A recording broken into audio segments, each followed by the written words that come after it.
Hello my dear students, welcome to the Shubh classes. आज हम start करने जा रहे हैं क्लास 10th की एनसीईआरटी बुक की exercise 1.1 question number 4। In question number 4 it is given that HCF 306 and 657 is equals to 9. Find the LCM of the 306 and 657. Number देखो दोनों सेम है, तो दोनों सेम नंबर से उनका HCF गिवन है और LCM फाइंड आउट करना है। तो मैंने एक फॉर्मूला पढ़ रखा है, LCM into HCF is equals to product of two numbers. Okay तो जब LCM मुझे गिवन नहीं है तो LCM की जगह हम क्या रखेंगे, LCM into HCF मुझे गिवन है 9 is equals to product of two numbers, that means 306 into 657. Okay ये हमने फॉर्मूला पढ़ रखा है, उससे हम LCM फाइंड आउट कर लेंगे। अब ये मल्टीप्लाई में तो इधर आएगा तो डिवाइड में हो जाएगा, तो LCM is equals to 306 multiply 657 upon 9। Okay अब इसको कट कर लेते हैं, 3 3 जा 9, 3 1 जा 3, 3 0 जा 0, सॉरी 3 1 जा 3 एंड 0, 3 2 जा 6, ये कैंसिल हो गया। फिर से 3 की टेबल से जा रहा है, 3 3 जा 9, 1 बचा, 3 4 जा 12, 34। तो 34 इंटू 657 कर देंगे तो हमें LCM पता चल जाएगा। ओके तो 657 को हम 34 से मल्टीप्लाई करते हैं, तो 4 7 जा 28 का 8 कैरी आया 2, 4 5 जा 20 एंड 2, 22 का 2 कैरी आया 2, 4 6 जा 24 एंड 2 28, 24 एंड 2 26, सॉरी 3 7 जा 21 का 1 कैरी आया 2, 3 5 जा 15, 16 17 का 7 कैरी आया 1, 3 6 जा 18 एंड 1 19, 8 2 एंड 1 3, 13 का 3 कैरी आया 1, 11 12 का 2 कैरी आया 1, 2 2 3 3 8। ये आपका क्या हो जाएगा, LCM। ठीक है, यहाँ पे आपका क्वेश्चन नंबर 4 एंड होता है। बहुत ही सिंपल सा क्वेश्चन था, इसमें कुछ भी नहीं था। अब स्टार्ट करते हैं हम लोग क्वेश्चन नंबर 5। नीचे डिस्क्रिप्शन बॉक्स में आपके सारे चैप्टर्स के इंपॉर्टेंट क्वेश्चंस के लिंक गिवन है। आप लोग 1 बाय 1 एक एक चैप्टर को बहुत अच्छे से तैयार करने के बाद उस इंपॉर्टेंट क्वेश्चंस की प्रैक्टिस जरूर से कर लीजिएगा, ताकि आपका वो चैप्टर पूरा प्रॉपर तरीके से तैयार हो जाए। Okay in question number 5 it is given that check whether 6 की power n can end with the digit 0 for any natural number n। कह रहा है कि जो 6 की पावर n है, क्या ये किस 0 से एंड हो सकती है अगर हम n की जगह कोई भी पावर रखें तो इसको हमें क्या करना पड़ेगा, इसको पहले हमें करके देखना पड़ेगा कि अगर हम 6 की पावर 0 लेते हैं तो उसका आंसर 1 होगा, जो कि 0 से एंड नहीं होगा। 6 की पावर 1 लेते हैं तो वो 6 ही होगा। 6 की पावर 2 लेंगे तो 6 6 क्या होता है 36, जो कि 0 से एंड नहीं होगा। 6 की पावर 3 लेते हैं तो 6 इंटू 6 इंटू 6, 6 6 36, 36 6 भी हमारा 6 से ही एंड होगा, 0 से एंड नहीं होगा। तो दैट मीन्स कि 6 की पावर n के लिए हम कोई भी नंबर लेंगे n की जगह पे तो वो 0 से एंड नहीं होगा, वो हमेशा 6 से ही एंड होगा। ओके तो ये था आपका question number 5। Now let's move on our next question, that is question number 6।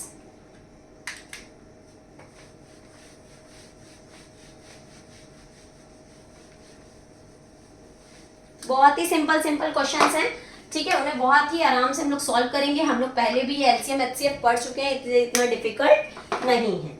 In question number 6 it is given that explain why 7 into 11 into 13 plus 13 and 7 into 6 into 5 into 4 into 3 into 2 into 1 plus 5 are composite numbers.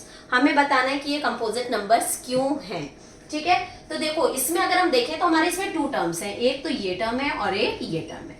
तो इन दोनों ही term में हमारा 13 क्या है, common है। Composite numbers क्या होते हैं, जो अपने अलावा किसी दूसरी टेबल में भी आते हो, उन्हें हम कंपोजिट नंबर कहते हैं। तो जब मैंने 13 कॉमन लिया तो 7 इंटू 11 बचा, प्लस ये 13 बार कॉमन था तो यहाँ क्या बचा 1, 13 7 11 77 प्लस 1 दैट इज 78, 13 इंटू 78। अब अगर हमारा यहाँ पे जो भी नंबर आएगा लास्ट में, ये इसमें क्या है 8 है, तो हमारा जो नंबर आएगा वो हमेशा 2 से डिविजिबल आएगा। और जब 2 से डिविजिबल आएगा और वो नंबर भी अपने आप से भी डिविजिबल होगा, 1 से भी डिविजिबल होगा, तो सीधी सी बात है कि वो कंपोजिट नंबर होगा, क्योंकि जब किसी भी इवन नंबर को किसी भी प्राइम नंबर या किसी भी नंबर से मल्टीप्लाई करते हैं, कोई भी इवन नंबर को अगर हम किसी भी नंबर से मल्टीप्लाई करते हैं तो वो इवन नंबर ही आएगा, और जब इवन आएगा तो वो 2 की टेबल से तो डिविजिबल होगा ही होगा, तो इसका मतलब कि वो कंपोजिट नंबर हो गया। तो ये वाला तो हमारा प्रूव हो गया। अब इस वाले पे हम आते हैं तो हम देखेंगे इसमें भी 2 टर्म्स हैं, एक ये वाला टर्म और एक ये टर्म, क्योंकि इसमें बीच में प्लस लगा है। तो इसमें भी अगर हम 5 को कॉमन ले लेते हैं, तो जब मैंने 5 कॉमन लिया तो इसमें आया 7 into 6 into 5 into 4 into 3, sorry यहाँ से 5 हटाओ, 7 6 4 3 2 1 प्लस ये 5 बार कॉमन था तो यहाँ पे भी क्या बचा, 1 बचा। ठीक, 5 6 7 जा 42, यहाँ से देखते हैं 1 2 जा 2 2 3 जा 6 6 4 जा 24, तो 42 इंटू 24 प्लस 1। ठीक, 5, अब 42 इंटू 24 करके देख लें, 4 2 जा 8 4 4 जा 16 2 2 जा 4 2 4 जा 8 8 1008 प्लस 1 दैट इज 1009, और ये हो गया हमारा 5 इंटू 1009। तो कोई भी नंबर आएगा तो उसका फैक्टर हमारा 5 भी तो होगा ना, क्योंकि वो 5 की टेबल से भी जाएगा, क्योंकि 5 से मल्टीप्लाई हो रहा है। अगर हम इसको चाहें तो करके भी देख लें, 5 9 जा 45 का 5 कैरी आया 4, 5 0 जा 0 एंड 4 5 0 जा 0 5 1 जा 5 5 0 4 5। ठीक, तो ये 5045 जो नंबर है ये 1 की टेबल से जाएगा ही जाएगा, ये अपने आप के नंबर से जाएगा ही जाएगा, और साथ में 5 से एंड हो रहा है तो 5 की टेबल से भी जाएगा ही जाएगा।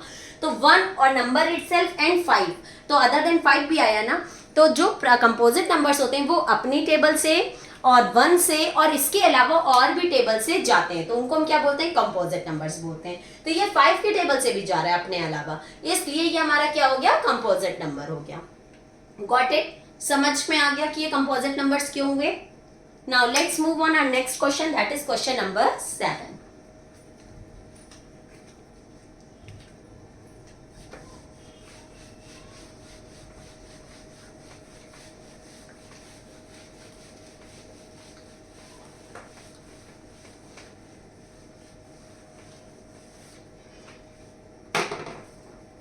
In question number 7, it is given that there is a circular path around a sports field. Sonia takes 18 minutes to drive one round of the field.